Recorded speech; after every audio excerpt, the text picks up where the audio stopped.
ng mga naitatalang kaso habang nananatili rin naman na may ilang lugar na nagpapakita ng pagtaas gaya ng Region 7 and 10 at ilang lungsod sa National Capital Region. Ang pagdaragdag sa bilang ng kaso ay maaaring dulot po ng increased mobility o paggalaw ng mga tao at hindi maiwasang pagtitipon-tipon sa mga ilang lugar. Para naman po sa mga lugar na may naitatalang new variants of COVID-19, ang pagpapaigting ng ating prevention, detection, isolation and treatment strategies ay ating pong isinusulong, kaya naman sila ay nagpatupad ng localized lockdowns para malimitahan ang galaw ng mga tao at para mas maayos na maisagawa ang response efforts, lalo na ang contact tracing up to the third generation as necessary. Gayun din po, pinalalakas pa ng husto ang ating biosurveillance efforts para matukoy ang iba pang mga areas of concern. Para naman sa healthcare utilization rate or HCUR, ang lahat ng mga rehiyon ay nananatili po sa safe zone. Ang naitalang pinakamataas na healthcare utilization rate sa kasalukuyan at 48% at 47% para sa regions 7 and 11 respectively. Ngunit ito ay nasa low risk classification pa rin sa ngayon. Ang Baguio City naman ay naitala sa high risk ang kanilang HCUR. Samantalang ang Lapu-Lapu City, Santiago City, Makati City at ang probinsya ng Davao de Oro at Isabela ay naitala sa moderate risk level. Ngayon, 24 ng Pebrero, may naidagdag na 1,557 na bagong kaso po. At ang total cases po natin ay umabot na sa 566,420 as of today, February 24. Para naman sa atin mga active cases, ang kabuuang bilang ngayon ay nasa 30,970. Ang katumbas po nito ay humigit kumulang 5% ng ating pong mga kabuuan kaso. At sa kabilang dako, ang ating recoveries naman ay umabot na sa 523,321 at ang recovery rate po natin ay asa 92.4%. At habang ang bilang po ng namatay ay nasa 12,129 at ang ating CFR ay nananatiling nasa 2.14%. Next slide. Para naman sa ating world rankings as of February 24, ang Pilipinas po ay nananatili sa ika-31 sa mga bansang may pinakamaraming kaso, habang tayo naman ay bumaba na sa ika-43 or 43rd mula sa 41st sa mga bansang may pinakamaraming active cases. So maganda po ito, bumababa po yung ating ranking, which is a good sign of our success in our pandemic response. Kung ibabangga naman ang bilang ng kaso sa kada 1 milyon populasyon, ang Pilipinas ay nasa 129th rank. Tumaas lamang ng 5 antas mula noong nakaraang linggo. Kung ibabangga naman, next slide please. Kung ibabangga naman ang bilang ng mga namatay sa kada 1 milyon populasyon, ang Pilipinas ay nasa ika-116 or 116th na pwesto. At para naman sa ating case fatality rate, tayo ay nasa ika-69 or 69th na ranking, tumaas lamang na 1 antas mula sa nakaraang linggo.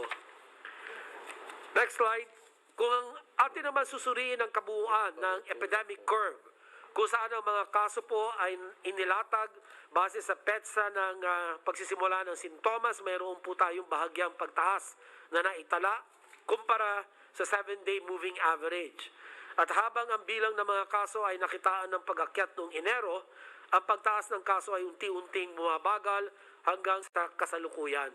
So nagpa-plateau na po tayo. If you look at the last 7 graphs, this simply shows that although after the holiday season, there has been an increase in the slight no? I repeat, slight increase in the number of cases. However, towards the end or mid-February, this has flattened, or the increase has actually slowed down. Next slide. Ito naman po, para sa linggong ito, ang makikita po ang patuloy at bahagyang pagbaba ng mga bagong kaso sa pangkalahatan. Sa kabuuan, ang bansa ay may 1% na pagbaba sa 2-week growth rate or 2WGR mula noong nakaraan 3 hanggang 4 na linggo, at 1.56 cases per 100,000 population na average daily attack rate or ADAR. Ang mga rehiyon ng 7, 10, 4B at NCR ay nagpakita ng pagtaas ng kanilang 2WGR, at ang Region 7 ang pinakamataas na nakapagpatala ng 64% 2WGR. Ang mga rehiyon ng CAR, 7, 11, Caraga at NCR ay nakapagtala naman ng ADAR na mas mataas kaysa sa national ADAR at 1.56 per 100,000 population. At mula sa nabanggit, ang CAR ang may pinakamataas na average daily attack rate na nakapagtala ng 5.6 confirmed cases per 100,000 population. Next. Sa slide na ito, ating pong bibigyan ng pansin ang Region 7 at patuloy natin iminumungkahi na paigtingin panlalo ang kanilang PDEA strategies na lalo na sa mga lugar na nasa high-risk classification, gaya po ng Cebu City, Mandaue City, Lapu-Lapu City. Sa kabuuan ng Region 7 ay nasa safe zone naman ang kanilang healthcare utilization rate, at nananatiling Lapu-Lapu City ang nasa moderate risk at 69%. Sunod po na slide para naman sa mga lugar na nasa Region 10, mainam na mabantayan ang mga sumusunod. Ang Cagayan de Oro, Misamis Oriental, and Bukidnon na naitala sa moderate risk classification, buhat ng pagtaas ng kanilang 2W or 2-week growth rate and average daily attack rate. Next slide. Para naman sa NCR, dito po, ang mga lungsod ng Navotas, ang Pasay, ay naitala sa high-risk classification, dulot ng mataas na 2WGR para sa Navotas City, na nagkaroon po ng 349% increase at mataas na average daily attack rate sa Pasay City at 8.62 cases per 100,000 population. Mataas po ito, Ginoong Pangulo. Ang mga lungsod ng Malabon, San Juan, Makati, Manila, Las Piñas, Valenzuela, Quezon at ang munisipyo ng Pateros ay nasa moderate risk classification sa nagdaang linggo. Sa kabuuan, ang mga lugar sa NCR ay nasa safe zone ang kanilang HCUR maliban po sa Makati na nasa moderate risk or 63% utilization. Yung pong akin last slide, ito po yung sa patungkol sa MROPB SIA updates. Ito po yung isang slide lang po ito, and I am showing this, Mr. President, because we just want to make sure that when we start rolling out our help us to complete our coverage of our measles, rubella, and the polio supplemental immunization activity. Na aking pong pakiusap sa DILG ay hikayatin ang lahat ng atin pong mga regional directors and local chief executives, lalong-lalo na po, na prioritize ang MROPV, SIA, in their respective localities for the remaining days of February, especially in barangays with highest unvaccinated children. Next is to facilitate the widest information dissemination for the immunization activity and include the measles, rubella, oral polio vaccine, SIA, in their respective press releases. Ensure, lastly, that policies and guidelines for COVID-19 prevention and control will be strictly observed while the MROPB SIA is being implemented. So kailangan po namin ng tulong ng DILG, Ginoong Pangulo, sa atin pong activities for MR and OPV SIA. So ito na lamang po. Thank you very much, Mr. President. I'm ready to answer your question. Dito tayo sa Secretary Duque, dito tayo sa updates on measles, rubella, and oral polio supplemental immunization activity. Ito ba kasing delikado rin ng COVID? Sa mga bata, kasing okay. delikado, lalo na po measles, sir. Kasi in 2019, we had 800 deaths among children. So, would you advise that yung mga bata na hindi pa na turukan ng mga vaccination sa gaya nitong measles, rubella, and itong oral polio dapat? Yes, sir. Tama po, Mr. President. Thank you. Secretary Galvez.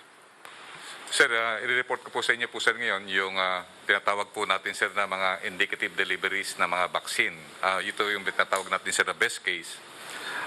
Unang-una po sir yung COVAX. Nag-expect po tayo ng 3.5 million po na vaccine galing po sa COVAX. Ito po sa AstraZeneca at saka sa Pfizer. And then meron po tayong darating na na 600,000 na donation plus yung ating procurement this coming March, 1 million from the DOH.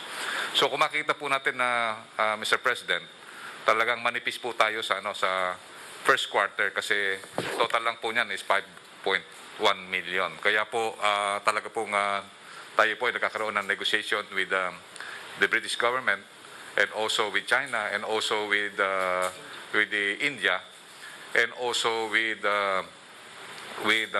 Russia na kung pwede po madagdagan itong first quarter na po natin, especially po na kailangan po natin na mabakunahan yung more or less 1.7 healthcare workers plus yung mga po natin mga vulnerable communities and senior citizens po.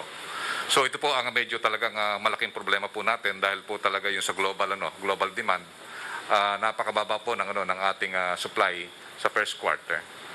And then madadagdagan po yung sa atin sa second quarter, meron po tayo na more or less 6 million plus galing po sa COVAX at meron din po 5 million sa ating mga procurement at nagtototal po yan ng 24 million na doses sa second quarter.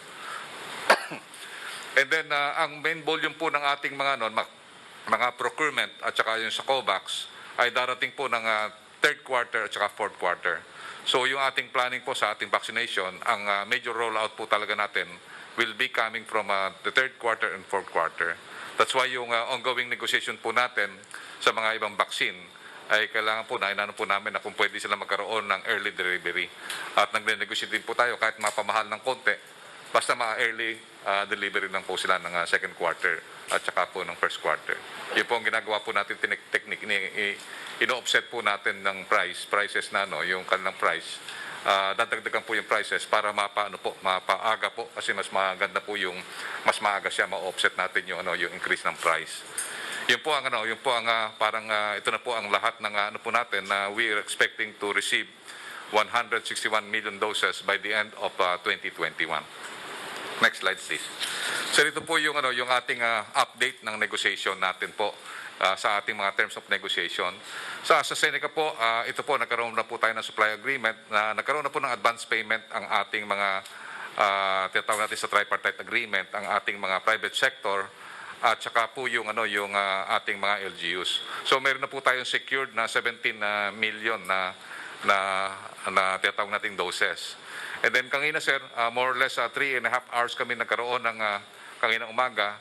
Nagkaroon po kami ng marathon ng Moderna, marathon na negotiations, finalizing the language of the supply agreement. So may mga 3 agreements na po kaming pinapolish in terms of yung sa indemnification at saka po yung mga terms of delivery. One question. Yung pinapagawa nila ng mga agreements, the documentations, dyan na lang. The documentations would also include the indemnity Yes, sir. Actually, sir, yun sir, nung talagang medyo tedious kasi talagang ang gusto po talaga ng mga ibang manufacturer, full blanket authority.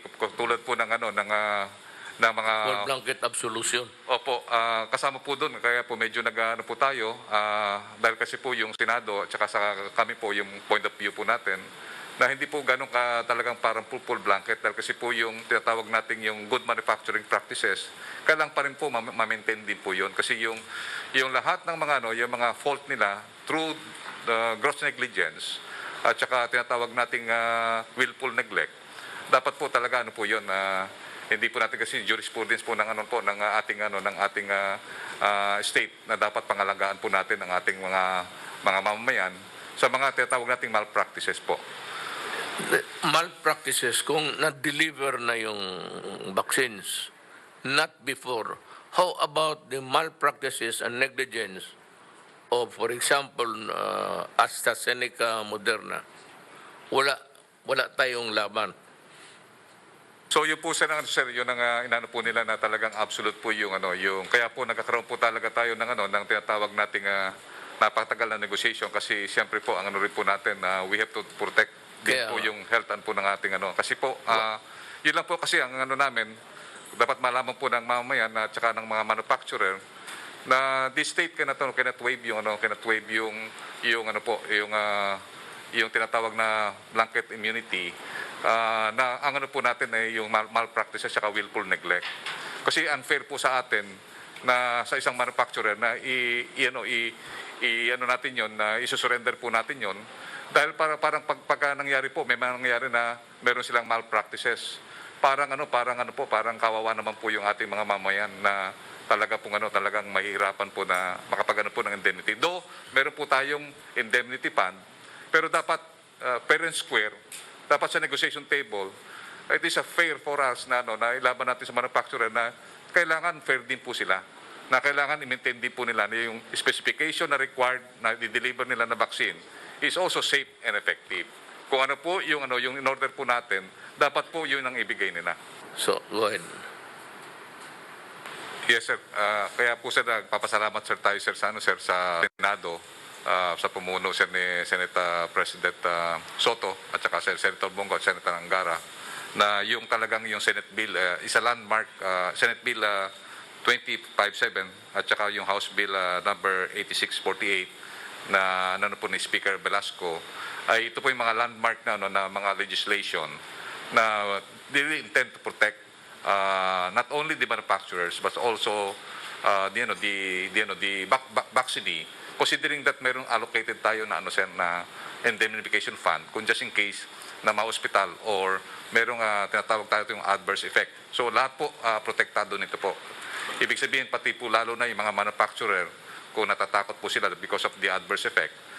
Ito pong spirit ng Senate bill will fully give them the protection while we are doing everything in good faith to serve the humanity and save our people from this pandemic.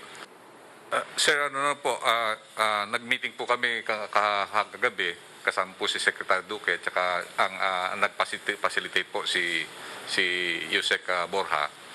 Usap po ang Chinese side at saka po yung Philippine side. Yung preparation po ng mga documentary requirements kasi po yung mga tinatawag natin mga export permit, yung mga acceptance dito pa acceptance. Inaayos na po. So para po yung yung target date po natin na maihabol po natin sa February yung bakuna na napangako po natin na darating ay ihahabol po natin.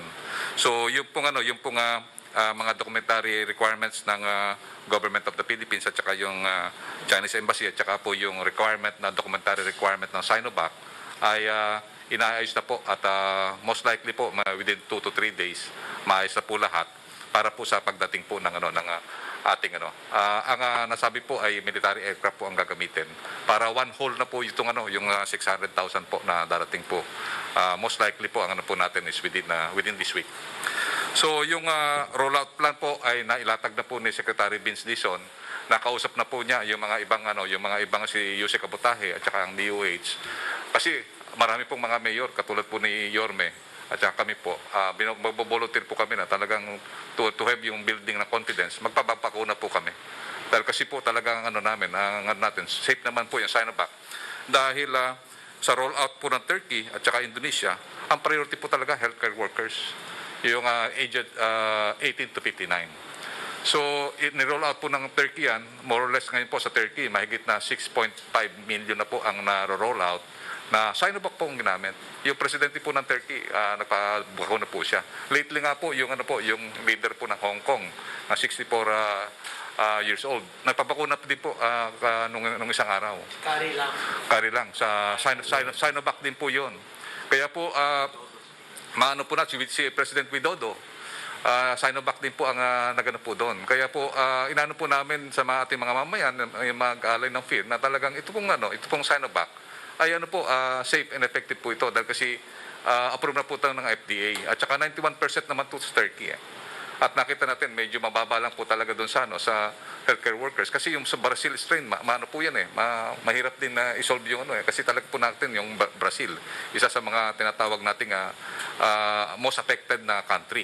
Kaya po talagang mababa talaga ang magiging efficacy kasi yung tinatawag nating yung kanyang yung frequency at saka yung tinatawag natin na sinasabi po ng mga expert na talagang yung kanyang vulnerability na magkaroon ng infection sa COVID ay mataas po. Pero ang sabi naman po ng ating mga expert na ang Sinovac po is 100% protecting you from the severe diseases at saka po yung tinatawag severe cases at saka po yung hospitalization. Maybe we can explain mamaya po ni Secretary Duque yung ibig sabihin po ng efficacy ng severity po. If I may, Mr. President, yung unang-una po, yung bakuna, 4 po ang kanilang epekto. Number 1, it will reduce death. Number 2, it will reduce symptomatic cases. Yung pong may sakit, ma-prevent yung symptoms, yung sipon, yung ubo, lagnat. Tapos, i-reduce, mabababa din niya yung kaso ng asymptomatic cases. May virus ako, pero wala akong symptoms.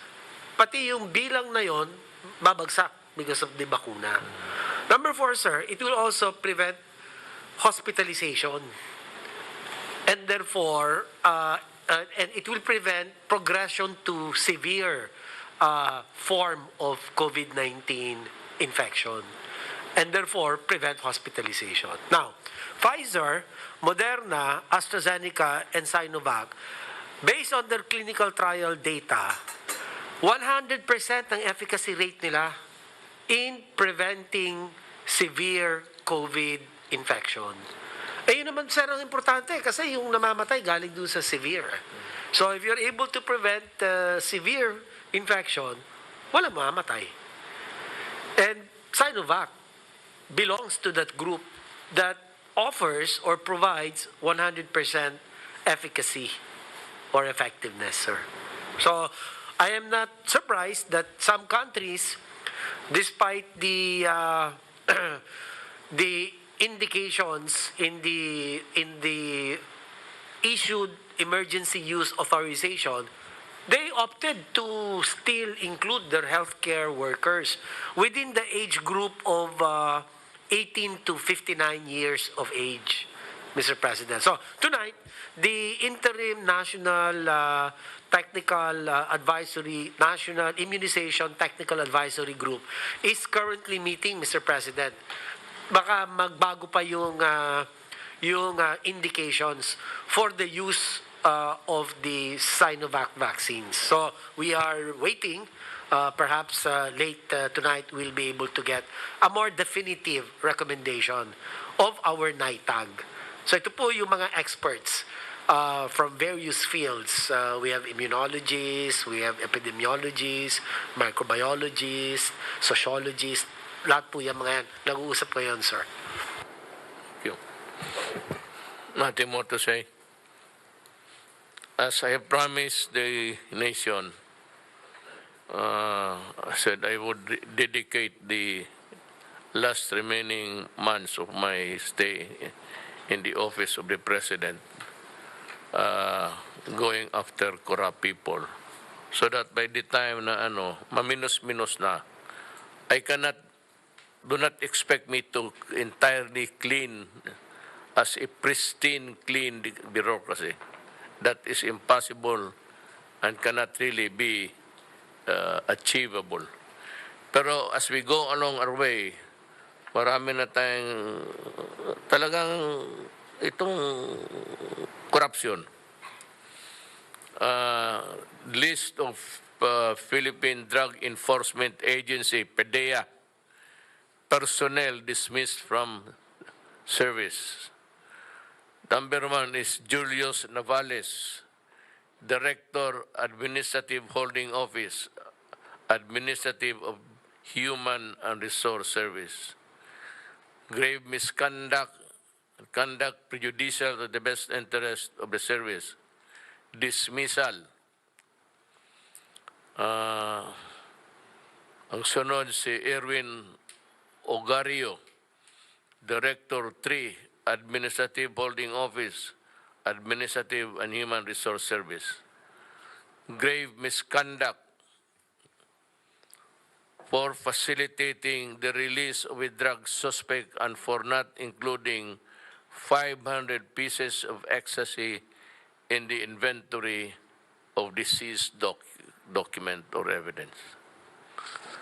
Ang sunod, Sherwin Herbert Manuel, Intelligence 4, grave misconduct, prejudicial to the best interest of the service, for facilitating the release of a drug suspect and for not including 500 pieces of ecstasy in the inventory of deceased evidence.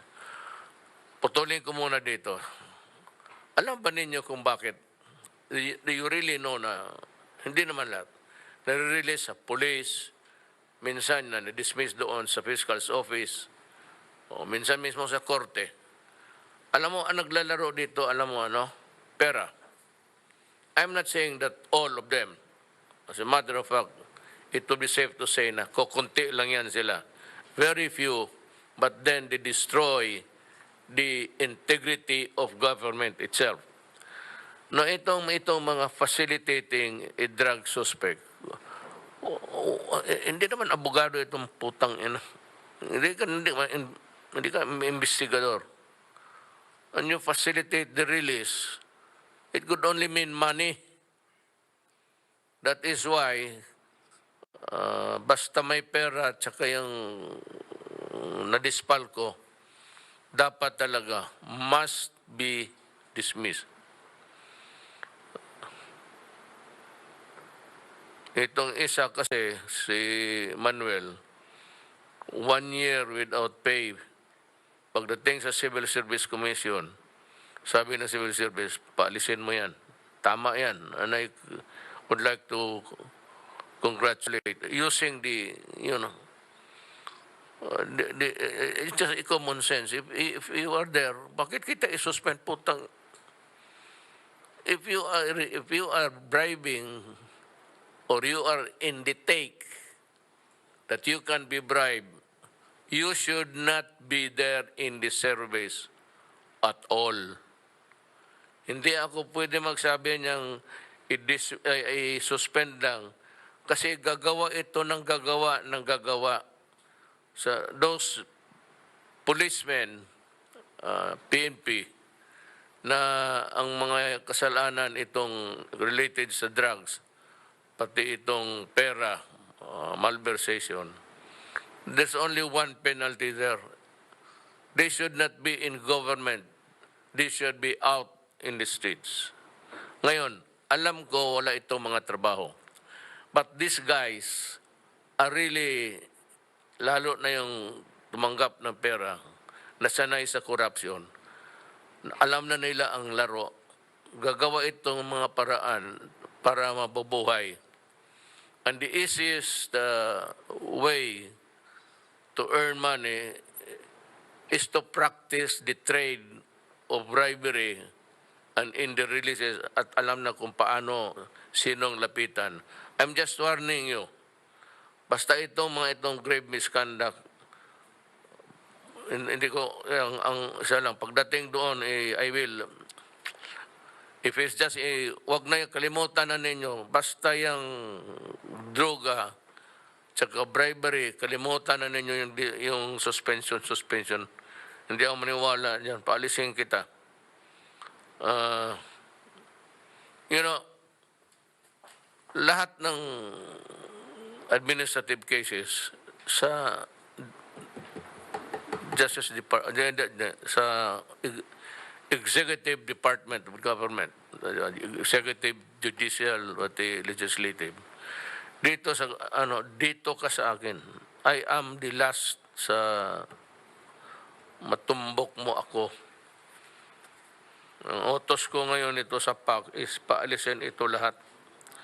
Yung lahat na suspended, i-modify ninyo. Hindi na maniwala yung may finality sa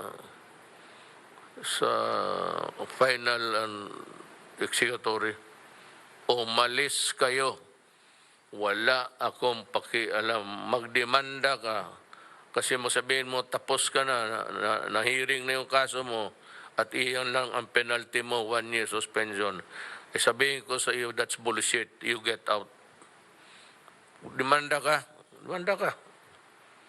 Mili ka kung saan ka gustong opisina magdemanda.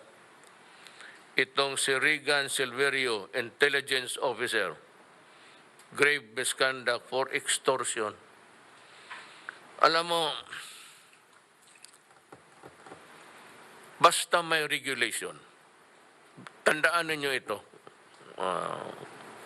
taong bayan, basta may regulation, if there is somebody given to regulate, to deny or approve or do something that would make it easy for him or easy for him to make money and to secure the release of suspected Kasi kung hindi naman totoo, bakit magbayad? O mo sabihin, magpakulong kayo ng mga inosenteng tao? Kaya magsabi ka lang, drug lord, tapos patayin mo. Malaman ko na malaman. Ikaw na lang ipapatay ko rin. Sama kayo sa impyerno. Malaman ko ng malaman. No? Totoo lang. Baski anong sekreto ng transaction mo, alam ko. So, hindi mo matago yan. You think that ikaw ang intelligence officer, kayo mga intelligence officer, binabantayan rin kayo. Kasi duda man ako, baka mabili ka. Kung hindi ka mabili, mabuti. Kaya yung ninyo, umalis kayo. No, the problem is, pag wala na kayong trabaho, anong gawin ninyo? So, pasok kayo dyan sa mga transaksyon na ganun. Kaya I'll be asking the PDEA to come up with the list of itong lahat ng mga tao in government, lalo na yung law enforcement, na kung sino yung napatanggal. Kasi may suspetsa ako, hindi lang suspetsa, sigurado ako na gagawa ito ng milagro para to continue with this nefarious activity. So bantayan ito sila. There must be a team dedicated to watch only these guys who were dismissed from the service. Itong si Hasan Muharram, administrative staff, grave misconduct for testing positive for drug use. Ito yung mga sana wag lang ako makahuli ng ganito. Yung hulihin ninyo isang tao, tapos ipatest ninyo ng positive, tapos kunan ninyo ng pera, that is extortion. Tapos you invasive yung injection. Wag lang sana kasi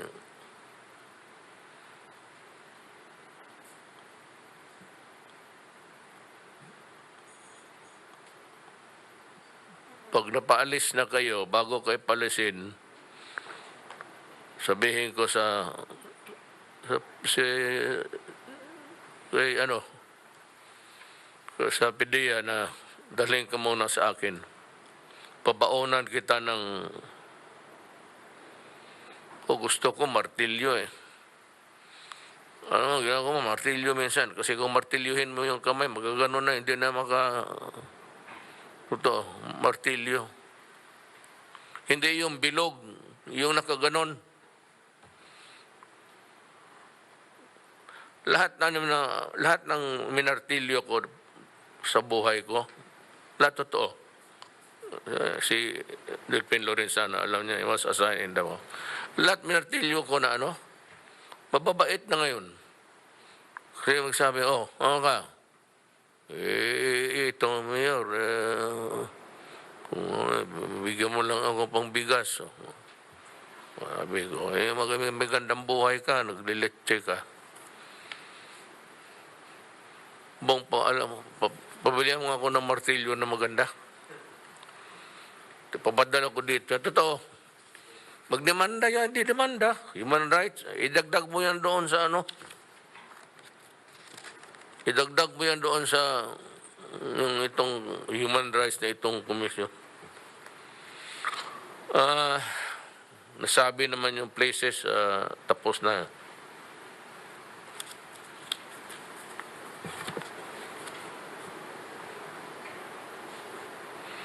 There are only 10 countries today. In fact, 75% of all vaccination, 75% ng lahat ng bakuna nakuha ng 10 countries, 10 lang. Yung 130, wala. So, maghintay tayo. At sana, hindi naman ako I'm not trying to, I said, pontificate here. In the meantime, you just better follow government at iliwasan yung mask. It can save you a lot of trouble and expense. Simple lang ito. Sa bagay yung mga hold upper, hindi na masyado mahirapan, sanay na mga animal na ganito. Ito lang. Tapos, huwag naman yung gamitin ninyo, kita ko daan ninyo, nagsasalita, ganun. Wala na. Ay, na-inhale. Papasok sa hinga mo yung iba naman, ganun na. Ay, buhay. The problem is ito ganito. How do you solve the problem? Well, I leave it to the local chief executives, governor, mayor, barangay captain. Yung mga tao na walang-wala talaga. Hindi makabili ito, bilhin mo ito. Yung ibang walang ang pagkain, hindi ka makabili ng ulam. The provincial government and the municipal governments and the city governments, I require you to buy and give it for free. Kung ayaw ninyong gawin yan, ako ang magdala ng bakuna doon sa lugar ninyo. I will go to the city hall at ibigay ko yung, ayaw mo magbili, ako ang mag-deliver. Ibigay mo sa mga tao. Ayaw mong gumastos, ako ang gagastos. So I hope that does not really happen. I hate to be pugnacious about it. Makipag-away ka dyan. Sana magkaintindihan na lang tayo na itong problema atin lahat. So ilang how many countries, ilan pa lang ang meron. Again, 75%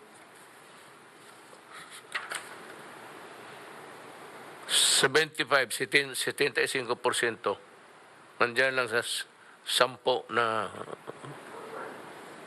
ang iba tayo, pati tayo wala. Canada nga na kapitbahay ng Amerika, nagdadamutan pa sila. Kino-corner talaga ng Amerika lahat ngayon.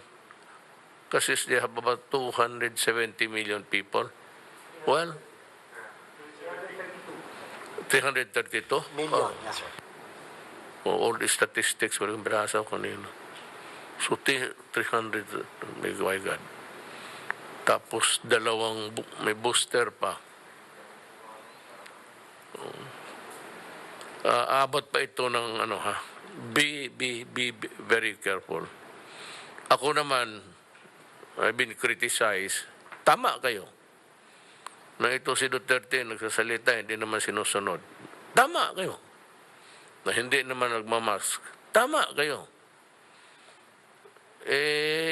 Hindi ako hold upper na sanay magsalita nitong kaya tinatanggal ko. Now, I run the risk of baka ako dali rin. May vice president man. Siya na ang susunod. Wala tayong magawa. I cannot, even in the provinces, even when I was in Bicol yesterday, we distributed the financial tulong sa mga tao na tinamaan. I had a talk with the governor,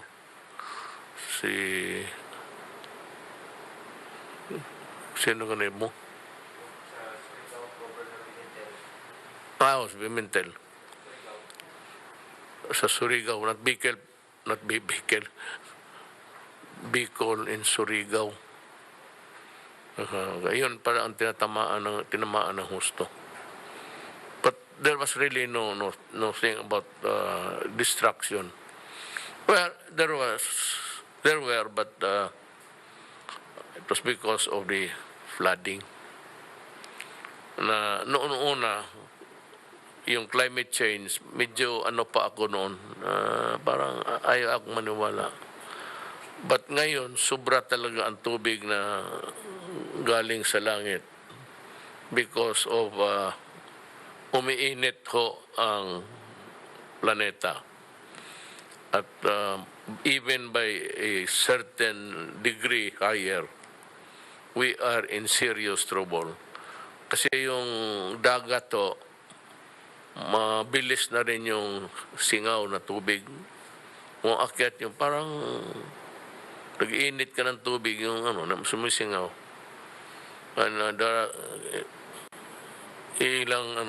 The biggest, mas marami pa sa landmass ang tubig. Kaya kung bumagsak yan, talagang tudo-tudo. And we are not prepared for that. Noon, we have the typhoons and the hot weather and the cold weather, usually in December. Pero ngayon wala ng panahon sa bagyo. The bagyo can come anytime. Nagwawala ang tubig nga sa dagat Usually it's in Cebu. Galing Pacific, it hits Cebu, Leyte, Bicol, yung nasa malapit sa Ang Mindanao, ano ba yung pangalan ng typhoon? Auring? Unang sa nag-plot yung mga taga Pag-asa, ang ka-level niya sa Mindanao. Tapos maya hinintay niya ng ilang oras, umakyat na, kaya tinamaan yung Surigao. Tapos papunta na sa nag-coastline lang siya. Ang Mindanao was spared, Davao was spared. We have to thank the good Lord for that. So many things really coming our way, problems. But if you want to have an advice, if you are ready to get one,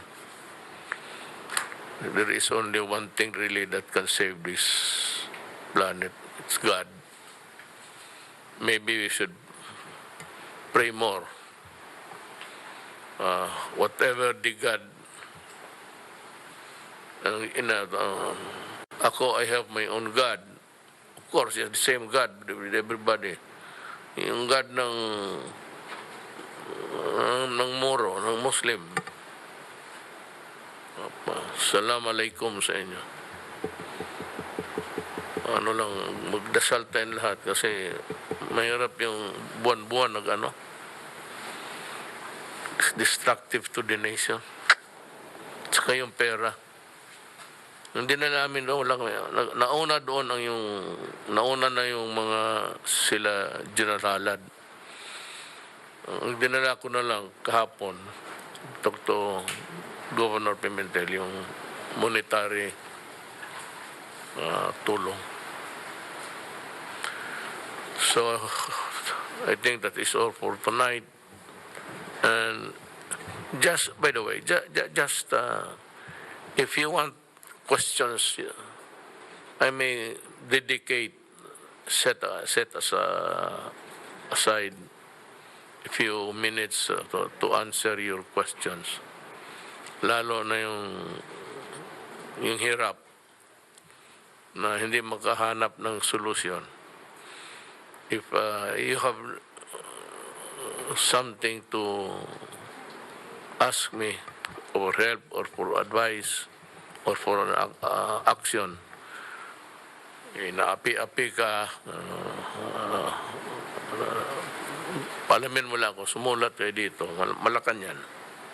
I will have I have a staff for that kind of thing. And we will respond. Hindi lang kaagad-agad, but we will respond. So, I have said enough. I hope that to find you in basta komportable lang kayo.